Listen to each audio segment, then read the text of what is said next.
মেঘ বলতে আপত্তি কি? বেশ, বলতে পারি। ছাদের উপর মেঘ দাঁড়াতো ফুল পিসিমার বাড়ি। গ্রীষ্ম ছুটি চলছে তখন। তখন মানে কবে? আমার যদি 14, মেঘের 16-17 হবে।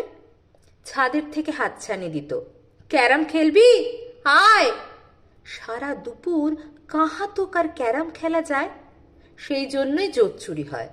হ্যাঁ, জোত চুরি হতো। আমার যদি 14, মেঘের 15-16 মতো। ঘুরিয়ে দিতে জানতো খেলা শক্ত ঘুঁটি পেলে। জায়গা মতো সরিয়ে নিত আঙুল দিয়ে ঠেলে। শুধু আঙুল, বোর্ডের ওপর লম্বা ফ্রকের ঝুল ঝপাং ফেলে ঘটিয়ে দিত ঘুঁটির দিক ভুল। ঘুঁটিরও সেই প্রথম মরণ।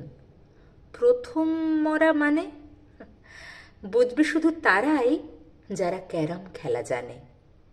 চলেও গেল কদিন পরে, মেঘ যেমন যায়। কাঠফাটা রোদ দাঁড়িয়ে পড়ল মেঘের জায়গায়।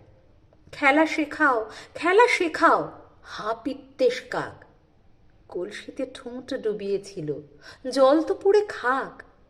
খাক হওয়া সেই কলসি আবার পরের বছর জলে ভরল কেমন তোমায়? দেখ, সেসব কি কেউ বলে? আত্মীয় হয়? আত্মীয় হয়? আত্মীয় না ছাই? সত্যি করে বলো এবার, সব জানতে চাই। 2-1 ক্লাসের বয়স বেশি। গ্রীষ্ম ছুটি হলে ঘুরেও গেছে কয়েক বছর, এই জানে সকলে।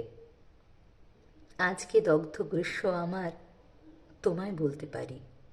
মেঘ দেখেছি ছাদের ঘরে, ফুল পিসিমার বাড়ি।